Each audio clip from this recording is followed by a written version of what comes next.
Hello mga pare ko, welcome back na naman sa ating Anime Tagalog Talakayan. And for today's video nga ay papaalala lang uli natin na itong recap na ginagawa natin ngayon para lamang ito sa mga gusto pang humabol sa buong kwento. Syempre guys, alalahanin din natin yung mga iba na hindi pa nga nakasubaybay sa kwentong ito. At bukod dyan, syempre ginagawa din natin ito para makompleto din natin yung mga full review ng bawat chapter. Dahil nga sa mga nagdaan din mga spoilers lang ang ating natalakay. At kaya kung napanood mo na nga rin sa iba ang full review nito, you can skip this video na mga pare ko. At kung trip mo pa rin panoorin, enjoy the show mga pare ko. At kaya tara na nga mga sir at atin na nga umpisahan. Boruto Time Skip 2 Blue Vortex Chapter 7. At ang cover page nga natin para sa chapter na ito ay ito nga si Mitsuki na siyang Junakis ni kumpare o kumaring Orochimaru. At ang first panel naman dito na pinapakita ay ito nga rin si Mitsuki na kanya nga sinasabi dito na siya nga raw ay isang buwan na lumilipad sa dilim na wala nga daw sariling liwanag na inilalabas. Na kaya yan nga daw ang dahilan na kung bakit kinakailangan nga daw niya itong si Kawaki. Dahil itong si Kawaki nga daw ang kanyang araw na aslong na nililiwanagan na nga daw siya neto magliliwanag nga din daw siya bilang buwan sa gitna ng kadiliman. Si Kawaki nga daw ang nagbigay ng kahulugan ng buhay ni Mitsuki at permiso nga daw para mabuhay siya dito. At matapos ngang ipakita ang mga bagay na yan, lumipat naman ng panel dito o bumalik naman ng eksena dito na kung saan ito nga si Mitsuki ay pasugod na nga dito kay Boruto habang naka-activate pa nga nito ang kanyang Sage Mode. At mula nga dyan dito nga bumato ng Shuriken si Boruto na agad din naman nasalag ni Mitsuki na sinabayan na agad niya ng mga pag-atake ng kanyang mga ahas. At mula nga dyan ayan na!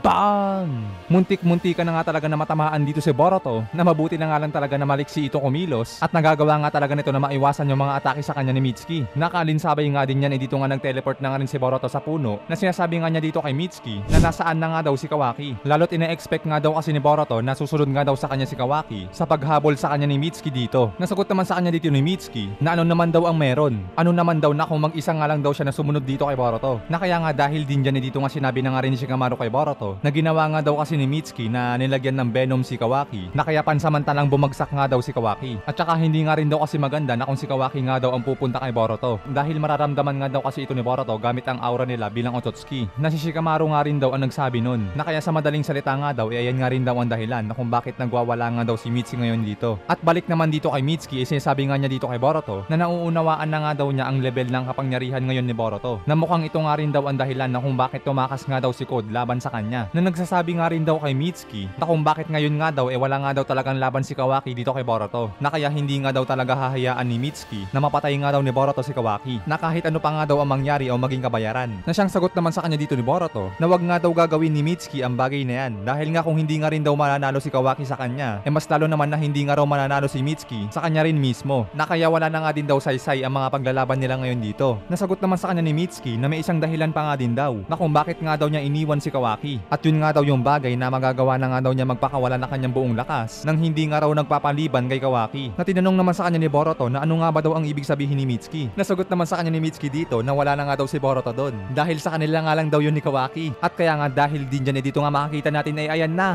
muli na namang lumikha ng mga pag-atake itong si Mitsuki gamit ng kanyang mga ahas at ginawa pa nga nito na naglabas ito ng mga pagkarami-raming snake clones at ito nga ay nagsisugod kay Boruto na nasa puno. Bang! Muntikan na naman dito si Boruto matamaan. At pagkalapag nga dito ni Boruto, dito nga sinasabi nga rin niya kay Mitsuki na hindi naman daw kasi ibig sabihin na marami nga siyang pinalabas na clone. Mas goods na nga din daw yon dahil mangyaring sinisira nga lang daw ni Mitsuki ang kalikasan. Na isinagot naman sa kanya dito ni Mitsuki na si Boruto nga daw ang ugat ng lahat ng problema na kinakaharap nila ngayon. At kaya kinakailangan na nga daw niya na mamatay. Alang-alang nga daw sa kaligtasan ng mundo. Na sinabi naman ni Boruto na maaaring siya nga rin daw talaga ang masisisi pero hindi pa nga rin daw siya maaaring mamatay dahil may mga ilang bagay pa nga din daw siya na kinakailangan gawin. Na kaya ayan nga din daw ang dahilan na kung bakit wala nga daw siyang oras na makipaglaro dito kay Mitsuki. At kaya mula nga dyan dito nga pinapakita din na dumaduelo na nga itong si Boruto na mula nga dito sa kanyang katana ayan na nga. Bang! Isang wasiwas nga ng katana ni Boruto itong mga ahas na clone ni Mitsuki. Nakalinsabay nga dito ang mga malalaking ahas niya ay nagkadamay-damay na nga rin. Hiwa-hiwa, lasog-lasog. Bang! Pero hindi pa nga tumigil dito si Mitsuki at lumikha na naman siya ng isang atake na tinatawag natin na Snake Lightning. Na sinabayan naman siya dito ni Boruto ng isang technique na tinatawag natin na Thunderbolt.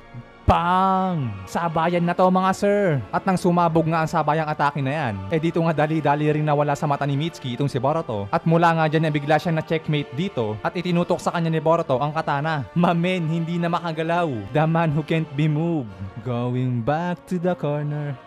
Anyway, dyan na nga rin nag-deactivate ang Sage Mode ni Mitsuki at habang nakatutok nga sa kanya ang katana ni Boruto, dito nga siya sabi ni Mitsuki na ano pa nga ba daw ang hinihintay nitong ni Boruto. Tapusin na nga daw siya nito. Na sinabi naman sa kanya ni Boruto Boruto na akala nga ba daw nitong ni Mitsuki na handa na nga daw siyang mamatay. Samantalang ang katotohanan lang naman daw is nawalan lang naman daw na pag-asa itong si Mitsuki. Desperado nga lang daw kasi itong si Mitsuki dahil mukhang ang pananampalataya nga daw ni Mitsuki ay nayayanig. Dahil kahit ano pa man daw ang gustong paniwalaan ni Mitsuki ay hindi nga daw ito mapagkakatiwalaan. Nasagot naman ni Mitsuki na ano nga ba daw ang ibig sabihin nitong ni Boruto. Na kaya nga dyan dito nga sinabi na nga rin ni Boruto na si Kawaki nga daw bilang kanyang araw na nagbibigay liwanag nga daw sa kanya bilang buwan ay nawala na nga daw ang ningning nito. Hindi baga ayon nga daw ang nararamdaman ni Mitsuki na habang nag-uusap nga ang dalawa dyan ay dito nga pumasok naman si Shikamaru na sinasabi nga niya kay Ino na maaari nga ba din daw na kunin ni Ino yung boses o yung mga sasabihin ni Mitsuki dahil nga gusto nga rin daw ni Shikamaru na marinig yung mga sasabihin ni Mitsuki. Na sinabi naman sa kanya dito ni Ino na wag nga raw magpatawa si Shikamaru dahil nga pag ginawa nga daw ni Ino yun pati nga daw yung pag-uusap nilang dalawa ay ma-reveal. Masyado nga daw itong delikado. At balik nga dito kay Boruto dito nga sinasabi ni Mitsuki na wala nga daw nalalaman si Boruto. Isang traidor nga daw si Boruto na nagtanim ng sama ng loob at kaya tumigil na nga daw si Boruto na parang kilala nga daw siya neto. Na sinagot naman sa kanya dito ni Boruto na nakita naman daw ni Mitsuki na kung papaano nga daw alam ni Boruto na yung patungkol nga daw sa araw ni Mitsuki. Dahil nga dito sinasabi na nga rin ni Boruto na siya nga daw ang araw ni Mitsuki. Ganun nga lang daw kasimple ang bagay na yon. At matapos ngang sabihin ni Boruto yan dito nga biglang umatake nga rin si Mitsuki na biglaan nga rin niyang pinulupot ng kanyang ahas dito sa katawan ni Boruto. Na kanya pa nga sinasabi na papaano nga ba daw nasabi ni Boruto na siya nga daw ang kanyang liwanag.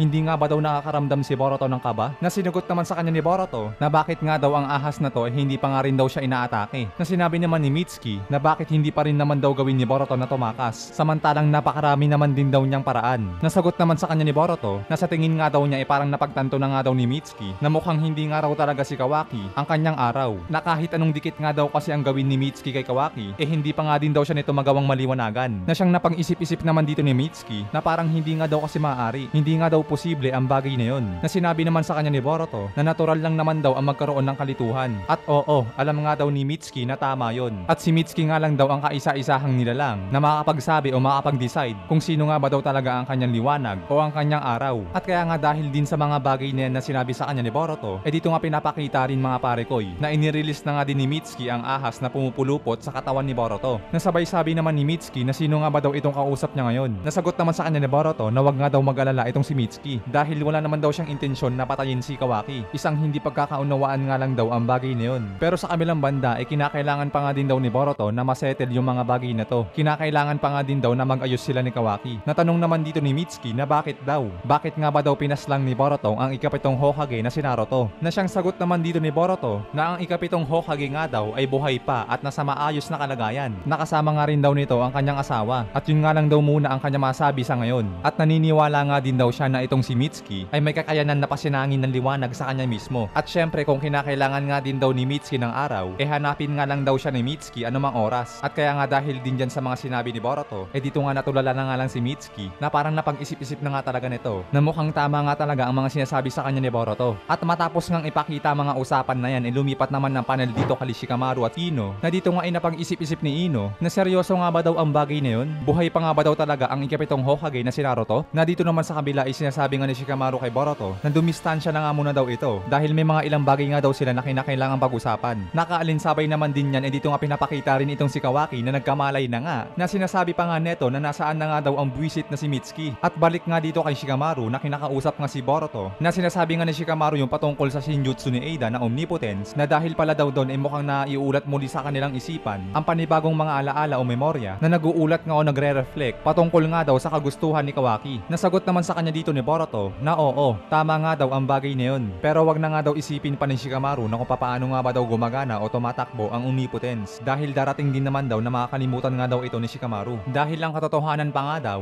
mas malayo pa nga daw ito sa unang beses na narinig niya ang bagay na ito. Lalo't si Sarada nga daw at si Sumire ay mukhang sinabi na nga daw sa kanya ang mga bagay na ito. Dahil nga daw ang pinaka-konsepto ng Omnipotence ay ang hindi naman daw ito manatili na habang buhay, na habang tumatagal nga din daw ang panahon nawawala nga din daw ang epekto nito. At yun nga daw ang isa sa mga parte ng kapangyarihan na ito na kaya kinakailangan nga daw niya na mapagkatiwalaan siya ni Shikamaru na ang katayuan nga daw nila Boruto at Kawaki ay nagkapalit o nagkabaliktad. Pero mabuti na nga lang daw sa kabutihang palad ay naabot na nga daw nila ang isang puntong karaniwan na siyang posibilidad nga rin na kaya nga dito tinanong na nga rin ni Shikamaru na papaano nga ba daw maibabalik sa normal ang lahat. Nasagot naman ni Boruto na wala nga daw silang magagawa doon dahil kung ano nga daw ang nakaulat sa isipan nila ngayon ayun pa nga rin daw ang magiging totoo sa kanilang pag-iisip. At bukod nga daw doon kung susubukan pa nga din daw nila ang komplikasyon pa nga daw patungkol sa kanya at kay Kawaki ay lalong lalala at magpapatuloy. Isinil nga daw ni Kawaki ang kanyang ama na si Naruto sa kadahilanan na maprotektahan nga daw ito laban sa kanya. Kaya wala nga rin daw kapuluhan kung ipipilit pa nila ang bagay. Maliban na nga lang daw kung si Kawaki na mismo ang mag-ando ng kanyang teknik. Pero dahil mukhang masaya naman daw si Kawaki sa ganun, na kaya sa kabilang banda, nagagawin at gagawin pa nga rin daw ni Kawaki ang bagay na yun. Pero sinabi naman sa kanya dito ni Shikamaru na kung sakali nga daw na siya ang nasa posisyon ni Boruto, mas pipiliin nga daw niya na i-rescue si Naruto at tapusin na ang buhay ni Kawaki. Na sinabi naman ni Boruto na si Kawaki naman daw ang gusto siyang patayin, na hindi rin naman daw ganun ang gusto niya. Ang nais nga lang daw ni Boruto ay ang banatan o suntukin si Kawaki at makipagkasundo nga daw dito, na siyang nauunawaan naman daw ni Shikamaru ang nararamdaman ni Boruto. Pero sa ngayon nga daw, sa tingin nga daw ni Shikamaru wala nga daw magiging komplikasyon kay Kawaki. At yung patungkol nga daw kay Naruto, mukhang kinakailangan nga muna daw ni Shikamaru na akusahan ng pagkakamali itong si Boruto. Dahil kung ano man daw ang mga bagay na naimpluwensahan ng abilidad na to, mananatili pa nga rin daw na inosente si Boruto para sa kanya, na kaya asahan nga daw nito na hindi nga daw siya kikilos ng laban kay Boruto. Pero kinakailangan pa nga rin daw nila na ipagpatuloy na magmukhang akusado nga daw si Boruto para hindi nga sila masyadong halata. Okay nga lang ba daw yun kay Boruto? Nasagot naman ni Boruto na okay nga lang daw sa kanya yun. At yun nga mga pare ko yun, no, matapos nga ipakita mga usapan na yan, lumipat naman ang panel dito kay Jura na ang ito nga ay nagbabasa ng libro. At dito nga ay kanyang sinasabi na bakit nga daw ganun. Ang mundong ito na the more na nagkakaroon ka ng karunungan, the more nga din daw na nagkakaroon ng mga question o mga katanungan. Nakalinsabay nga din daw nun, mas lalo nga din daw na nadadagdagan ng mga bagay na hindi nila alam. Anumang bagay nga daw ng karunungan ang nare-reveal. Ang kamangmangan nga daw ni Jura ay mas lalong nagiging kaakit-akit. Pero kahit gayon pa man daw, unti-unti naman daw sumasagi sa isip ni Jura na parang wala nga daw sa mga librong ito ang nakakuha ng sagot sa kanyang katanungan. At kaya nga dahil din dyan, bibisitahin o pupuntahan na nga daw nila si Naruto. So ayan nga mga pare ko yung huling panel na pinapakita dito para sa Boruto Time Skip 2 Blue Vortex Chapter 7. So expect na natin guys sa mga susunod na chapter, pupunta na nga si Jura sa Konoha. Hanggang dito guys, maraming salamat sa inyo panonood. Keep safe palagi, sana'y nag-enjoy kayo. Hanggang dito, Anime Tagalog Talakayan nagpapaalam.